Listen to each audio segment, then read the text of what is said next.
पे रहा। हमारी ज़िंदगी ही एक सामूहिकता की थी। क्योंकि लोगों के बीच में ही रहना, जीना वही था। और एक लाइब्रेरी थी गाँव में, तो वहाँ जाना, किताबें पढ़ना। अब उन किताबों में जो मैं पढ़ता था, तो मुझे लगता था कि मुझे अपने जीवन को कि हम भी क्यों ना ऐसे ट्रेन करें अपने जीवन को, ऐसी इच्छा होती थी। जब मैं स्वामी विवेकानंद जी के लिए पढ़ता था, छत्रपति शिवाजी महाराज के लिए पढ़ता था, ये कैसे करते थे, कैसे जीवन को बनाते थे? और उसके लिए मैं भी अपने साथ काफ़ी प्रयोग करता रहता था। मेरे श अच्छा, उस प्रयोगों का तो लेवल ऐसा ही था कि जिसको हम कहें कि एक शरीर के साथ जुड़े हुए रहते थे। जैसे मेरे यहाँ उतनी ठंड नहीं होती है, लेकिन दिसंबर महीने में ठंड होती है कभी। लेकिन फिर भी रात में और ठंडा लगता है, स्वाभाविक है। तो मैं कभी तय करता था कि मैं आज कहीं खुले में बाहर सो जाऊँगा और कुछ भी शरीर पे ओढ़ने के लिए नहीं लूँगा। देखता हूँ ठंड क्या करती है। तो मैं कभी-कभी शरीर के साथ ऐसे प्रयोग बहुत छोटी आयु में कर लेता था और वो मुझे हमेशा से रहता था। ये और मेरे लिए लाइब्रेरी में जाना और बाकी काफ़ी चीज़ें पढ़ना, तालाब जाना, परिवार के सब लोगों के कपड़े धोना और मुझे स्विमिंग का काम मेरा हो जाता था। मेरा फिज़िकल एक्टिविटी स्विमिंग ही हुआ करती थी। तो ये सारी चीज़ें मेरे जीवन से जुड़ी हुई थी। उसके बाद जब मैं विवेकानंद जी को पढ़ने लगा तो मैं ज़रा और आकर्षित होने लगा। एक बार मैंने स्वामी विवेकानंद जी के लिए पढ़ा, उनकी माताजी बीमार थी। हम वो रामकृष्ण परमहंस जी के पास गए। उनसे झगड़ा करते थे वो, उनसे बहस करते थे, अपने प्रारंभिक काल में। वे बौद्धिक भी जितनी शक्ति का उपयोग कर सकते थे, करते थे। और कहें कि मेरी माँ बीमार है, मैं पैसे कमाता तो आज माँ की कितनी सेवा करता वगैरह-वगैरह।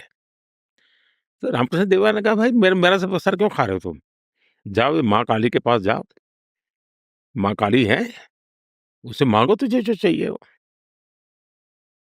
तो विवेकानंद जी गए, माँ काली की मूर्ति के सामने घंटों तक बैठे, साधना की, बैठे रहे। कई घंटों के बाद वापिस आए, तो रामकृष्ण देव ने पूछा, "अच्छा भाई माँग लिया तूने माँ से?" नहीं बोले, मैंने तो नहीं।" अच्छा बोले, "दोबारा जाना कल, तेरा काम माँ करेगी, माँ से माँगो ना।" दूसरे दिन गए, तीसरे दिन गए और वो उन्होंने देखा कि भाई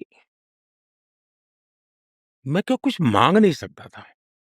मेरी माँ की तबीयत खराब थी, मुझे ज़रूरत थी, लेकिन मैं माँ के पास बैठा हूँ, मैं साक्षात माँ का ऐसे खोया हुआ हूँ उसमें, लेकिन मैं कुछ भी माँग नहीं पाता हूँ माँ से। ऐसे ही खाली हाथ लौट के आता हूँ और रामकृष्ण देव जी को कहता हूँ कि मैं तो खाली हाथ चला आया, मैंने कुछ नहीं माँगा।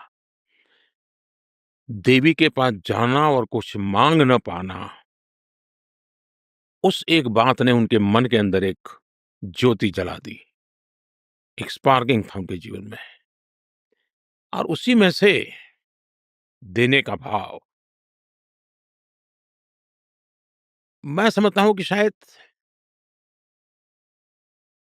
विवेकानंद जी का वो छोटी-सी घटना मेरे मन पे थोड़ा प्रभाव कर गई कि जगत को क्या दूँगा, शायद संतोष उससे पैदा होगा। जगत से मैं कुछ पाने के लिए तो मेरे मन में पाने की भूख ही जगती रहेगी और उसी में था कि भाई शिव और जीव का एकात्म क्या होता है? शिव की सेवा करनी है तो जीव की सेवा करो। शिव और जीव में एकत्व की अनुभूति करो। सच्चा अद्वैत इसी में जिया जा सकता है। तो ऐसे विचारों को मैं खो जाता था। फिर थोड़ा उस तरफ मैं मन कर जाता था। मुझे याद है एक घटना, हम अब जिस मोहल्ले में हम रहते थे, उसके बाहर एक महादेव जी का मंदिर था। तो वहाँ एक संत आए थे। तो वो संत कुछ न कुछ साधना वगैरह करते थे, मेरा भी उनके प्रति थोड़ा आकर्षण हो रहा था कि ये कुछ आध्यात्मिक शक्ति इनके पास होगी शायद। क्योंकि विवेकानंद जी को तो पढ़ते थे, देखा तो नहीं था कुछ, तो कुछ ऐसे ही लोग देखने को मिलते थे। तो नवरात्रि का व्रत कर रहे थे, तो उस समय उन्होंने अपने हाथ पर, हमारे यहाँ जवेरा बोलते हैं, जो उगाते हैं, एक प्रकार से घास हाथ के ऊपर उगाना, ऐसे ही सोना 9-10 दिन तक, ऐसा एक व्रत होता है। तो वो महात्मा जी कर रहे थे। अब उन्हीं दिनों में मेरे मामा के परिवार में एक हमारे यहाँ एक मौसी की शायद शादी थी। मेरा पूरी परिवार मामा के घर जा रहा था। अब मामा के घर जाना किसी भी बच्चे के लिए आनंद का विषय होता है। मैंने घर वालों से कहा, नहीं मैं तो नहीं आऊँगा, मैं तो यहीं रहूँगा। मैं ये स्वामी जी की सेवा करूँगा। इनके हाथ पर ये रखा हुआ है तो वो तो खा पी नहीं सकते, तो मैं ही करूँगा उनका। तो उस बचपन में मैं नहीं गया शादी में, मैं उनके पास रहा और स्वामी जी की सेवा कर रहा था। तो शायद मेरा कुछ उसी दिशा में कुछ मन लग जाता था। कभी लगता था कि भई हमारे गाँव में कुछ लोग जो फ़ौज में काम करते थे, छुट्टियों में आते थे तो यूनिफ़ॉर्म पहन के चलते थे, तो मैं भी दिन भर उनके पीछे-पीछे भागता था कि ये देखिए कितनी बड़ी देश की सेवा कर रहा है। तो ऐसे, लेकिन कुछ मेरे लिए नहीं, कुछ करना है, बस ये भाव रहता था। तो ज़्यादा समझ नहीं थी, कोई रोड मैप भी नहीं था। भूख थी कुछ मुझे इस जीवन को जानने की, पहचानने की। तो मैं चला गया, निकल पड़ा। तो रामकृष्ण मिशन में मेरा संपर्क आया, वहाँ के संतों ने बहुत प्यार दिया, मुझे बहुत आशीर्वाद दिए। स्वामी आत्मस्थानंद जी के साथ में मेरी बड़ी निकटता बन गई। वो 100 साल तक करीब-करीब जीवित रहे और जीवन के उनके आखिरी क्षणों में मेरी बहुत इच्छा थी कि वो मेरे पीएम हाउस में आकर के रहे। लेकिन उनकी ज़िम्मेवारी इतनी थी कि वो आए नहीं। जब मैं सीएम था तब तो आते थे।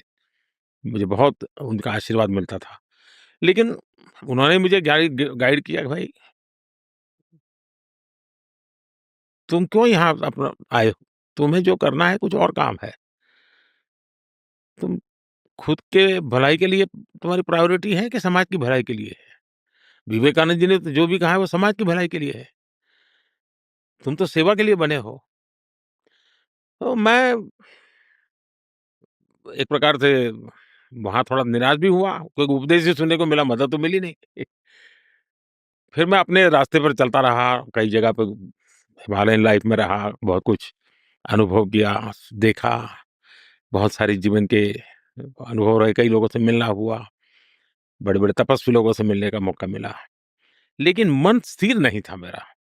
आयु भी शायद ऐसी थी जिसमें जिज्ञासा बहुत थी, जानना समझने की ख़्वाहिश थी। एक नया अनुभव था, वहाँ की मौसम की दुनिया भी अलग थी, पहाड़ों में बर्फीले पहाड़ों के बीच में रहना होता था। लेकिन सबने मुझे घड़ने में बहुत बड़ी मदद की। मेरे भीतर की सामर्थ्य को अ, उसमें से बल मिला, साधना करना, ब्रह्म मुहूर्त में उठना, स्नान करना, लोगों की सेवा करना, सहज रूप से जो बुजुर्ग संत होते थे, तपस्वी संत, उनकी सेवा करना।